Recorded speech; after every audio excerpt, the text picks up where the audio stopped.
almost, well, I'd say comfortably hand-sized masterpiece from the Tenke Fungurumu mine in the Katanga. To me, lesser known material. The matrix is pretty interesting. You have definite chrysocolla, which is pretty pale in color, and then you have chalcedony in between that, I suspect, which is most likely the undertone of the botryoids, and then this is all coated by the druzy quartz. Now there's a slight greenishness you'll see on this section, for instance, so maybe minor dusting of malachite across some of these sections.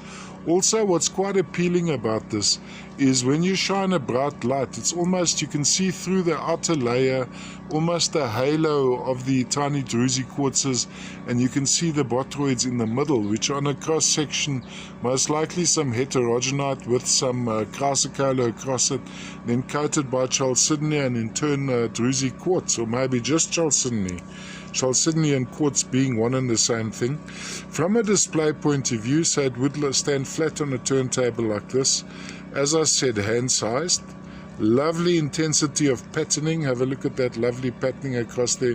And maybe a slight turquoise to bluish undertone of color there. Across like that. Then looking from the top down, you'd have this effect.